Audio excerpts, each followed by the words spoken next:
السلام عليكم حبايب قلبي، عاملين ايه؟ يلا بينا نسمي الله ونصلي على رسول الله. هنعمل مع بعض النهاردة الرز حباية حباية او الرز بالشعرية، الاتنين بنفس الطريقة. بس هنعمل معاكم النهاردة الرز حباية وحباية. هنجيب الرز بتاعنا، واول حاجة هنغسله ونصفيه كويس جدا من المية، وهنركنه على جنب ونبدأ نجهز الحلة بتاعتنا عشان نعمل الرز دوت بطريقة جميلة كده، ويطلع معاكي مفلفل وطعمه جميل. هنجيب الحلة بتاعتنا، وهننزل بالسمنة على زيت او زيت بس او سمنة بس حسب المتوفر عندك، نوع الدهون اللي انت هتستخدميها. انا استخدمت زبدة وزيت، يا دوبك ان هما يدوبك هيبدأوا يفكوا. بس بعد كده هننزل بالرز بتاعنا ونكون مصفينه كويس وغسلينه. هننزل بشوية صغيرين من الرز، يعني الربع او النص حسب ما انتوا بتحبوه، كمية الكمية بتاعته قد ايه، يعني بتحبوا نصه بس او شوية صغيرين، دي حاجة اختيارية. التكه بقى اللي انا بحب اعملها بتدي طعم حلو، احط فصوص حبهان ومستكه مع الرز وهو بيتحمر، او الشعريه. الاتنين بعملهم بنفس الطريقه، بيدوني طعم مميز غير الرز حباه وحباه او رز بالشعريه بالطريقه العاديه اللي انتي بتحمري شويه الشعريه كده او شويه الرز وتحطي بقيه الرز عليهم.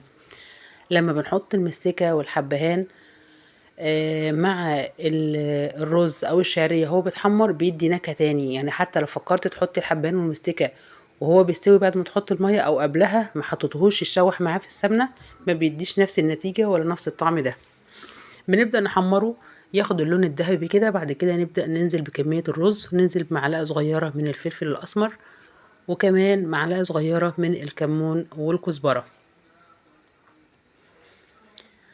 بنبدأ بقى نقلب الخليط كله مع بعض عشان نقلب الرز على بعض، ونقلب كمان التوابل اللي احنا حطيناها.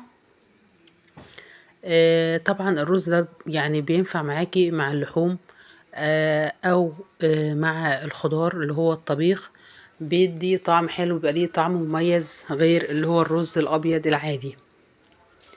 انا صراحة جربت الفكرة دي من كذا سنة وعجبتني، وخلاص بقى المعتمد عندي الرز بالشعرية او الرز حباية وحباية بالطريقة دي. ما عدتش بعمله سادة، لازم نحط عليه حبهان ومستكة، بيدوه نكهة، يعني بينقلوا طعمه وريحته في حتة تانية خالص زي ما بيقولوا كده. هننزل بقى بكمية الملح بتاعنا. طبعا كمية الملح بتحدد حسب كمية الرز. وبننزل بقى بمية مغلية او شوربة حسب الموجود عندك.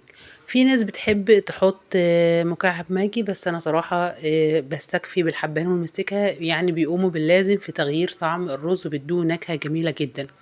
بس بما اننا في فصل الشتاء، فيفضل ان احنا ننزل بمية سخنة او مية مغلية. حتى برضو في الصيف لما بنعمل الرز بمية سخنة بتدي نتيجة كويسة، مبقاش مجنب معاكي ويطلع مفلفل من اول ما يغلي. دوبك اول ما يبدأ يغلي ويشرب بنهدي عليه ونسيبه يستوي براحته.